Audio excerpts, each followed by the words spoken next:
나는 40살이다. 얼마 전 애인이 생겨 자랑하고 싶은 마음에 글을 쓰게 되었다. 오빠들, 좋아요, 구독, 알림 설정까지 부탁드려요. 나는 시골에서 꽤 큰 땅을 갖고 있다. 결혼은 안 하고 혼자 농사 지으며 살고 있다. 나는 그 땅을 모두 내 손으로 경작할 수 없어 일부 땅을 귀농한 사람들에게 빌려주고 월세를 받는다. 그 돈만 해도 꽤 된다. 게다가 이장으로 일하고 있어 우리 지역 개발에 대한 정보가 빨라 시내 노른자 위에 해당하는 땅도 사놓았다. 매일 몸 써서 일하는 농부이지만 높은 등급을 받고 팔려가는 내 농산물의 대가를 두둑하게 채워지는 통장으로 확인하면 마음이 참 띠뜻해진다. 서울에서 자리 잡고 있는 친구들은 가끔 향후의 모임에 나와 나를 부러운 눈으로 바라본다. 이 동네 땅값이 엄청 오른 것을 알고 있고 자신들은 정년 퇴임하면 새 일자리를 구해야 하는데 너는 정년 없이 일하고 있으니 얼마나 좋냐고 말이다. 우리 마을에서도 나 정도의 부를 이룬 주민은 없다. 많은 땅이 있더라도 자녀들 등살에 릴려 모두 처분하고 손바닥만 한 땅만 겨우 경작해서 먹고 산다. 나는 주변에서 소개해주는 여성 몇 명을 만나봤다. 솔직히 인물은 괜찮은 편이라 자신 있었다. 그녀들은 농촌에 와 직접 농사를 지어야 하는 상황이 생기는 게 두렵다고 했다. 아무리 양보해도 수도권에서 살고 싶다고 했다. 부모님으로부터 물려받은 재산으로 월세를 받고 있는 사실을 말하지 않은 게 다행이라는 생각이 든다. 설령 경제적으로 여유가 있다고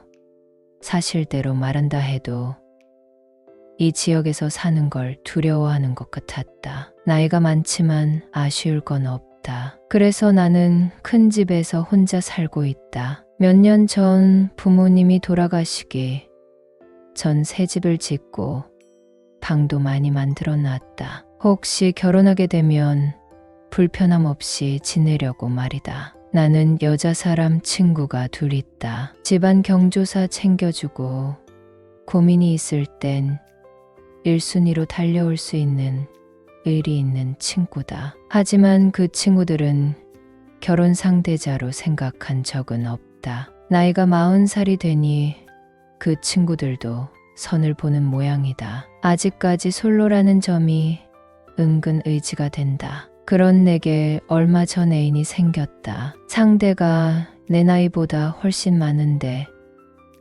은근 잘 맞는 구석이 있다. 내가 사는 곳은 최 씨들이 많이 산다. 어릴 때부터 부모님과 함께 최 씨 집안에 세배하러 다니기도 했고 우리 집으로 세배 오는 집도 있었다. 그런 집이 무려 10집이 되었다. 여러분은 써리모의 영상을 재미있게 듣고 계십니다. 지금도 최가 성을 가진 사람들이 꽤나 살고 있다. 지금은 농사 좀 지어보겠다고 이사 온 사람도 있고 빈 집도 꽤 있다. 농촌의 특성상 나를 맞춰 벼농사 준비를 한다. 모짜리, 모내기 모두 계획을 짜는데 자녀가 다 내려올 수 없으니 품앗이를 한다. 정해진 일당을 주고 근처 식당에 가서 푸짐하게 식사를 하고 온다. 동네 아주머니들 중에 촌에서 살 것 같지 않은 외모를 가진 아줌마가 있다. 그녀의 남편은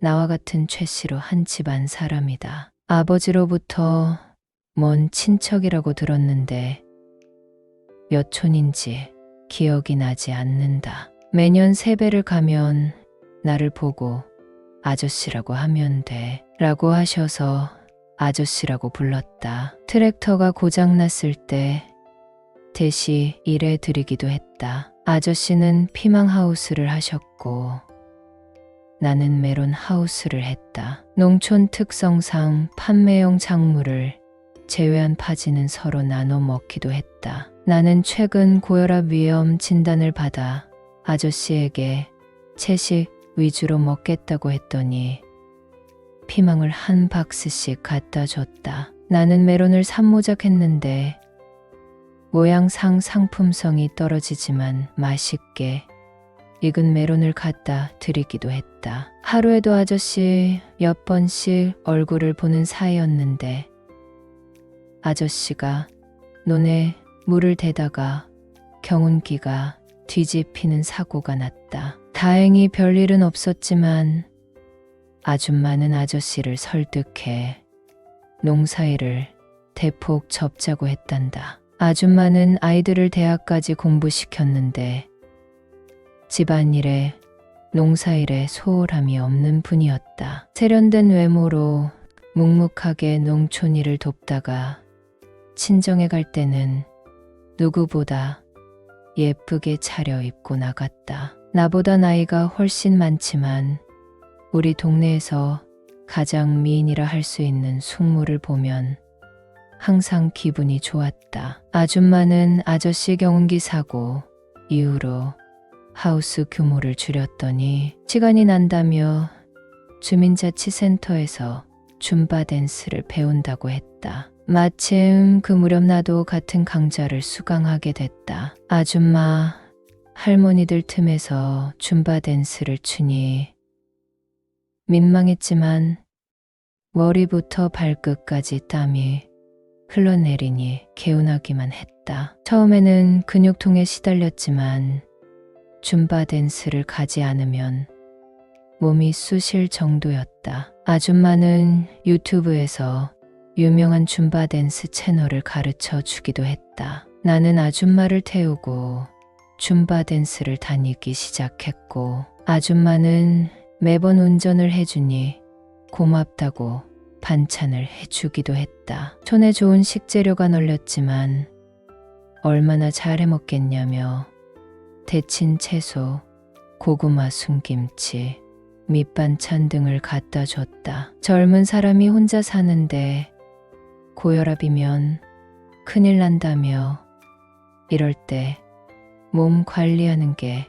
기특하다고 칭찬도 해줬다. 차 안에서 이런저런 얘기를 하는데 숙모는 자기는 이제 남자가 다 됐다고 50이 넘어 몸에 기름기도 다 빠졌다고 예전 모습이 그리워 20대 사진을 갖고 다닌다고 했다. 무슨 소리냐고 이 동네에서 알아주는 미인이라고 하니 립서비스 한번 잘한다며 예쁜 말 해주니 고맙다고 했다. 어느 날 아줌마와 주민자치센터에 가는데 오늘부터 3일이나 자유예요라고 했다. 아저씨는 메론 모종 심어놓고 친구들하고 3박 4일 해외여행 갔다고 하는 것이었다. 아줌마는 어디 안 가냐고 했더니 오랜만에 혼자만의 시간을 보내고 싶다고 했다. 나는 그날 저녁 스마트 TV로 줌바 채널을 보며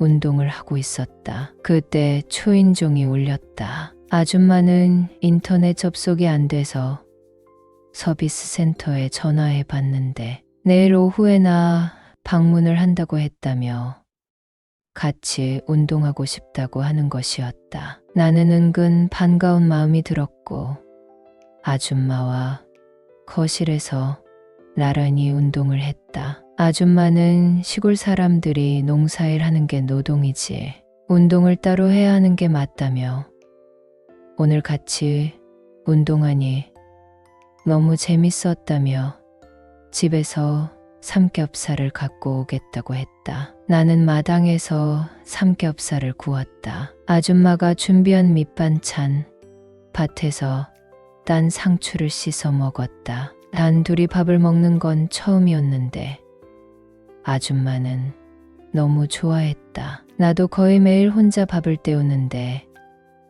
말 상대가 있으니 너무 좋았다. 아저씨가 여행에서 돌아올 때까지 아줌마는 우리 집에 와서 저녁을 같이 먹었고 영화도 보고 갔다. 물론 그렇게만 끝난 것은 아니었다. 부끄럽지만 우리는 비밀을 만들었다. 아이들 낳고 각방을 썼다는 아줌마는 그동안의 한을 풀어준 내게 연신 고맙다고 인사했다. 나도 마찬가지였다. 아저씨는 일을 줄인 후 몸무게가 많이 빠졌고 암 진단을 받으셨다. 아줌마는 얼굴이 수척해졌고 동네 사람들은 아저씨의 일을 묵묵히 도와주기도 했다. 그러나 아저씨는 1년을 버티지 못하고 돌아가셨다. 아줌마는 하우스를 모두 접고 집에만 있었다. 하지만 촌에서 무기력하게 있는 것은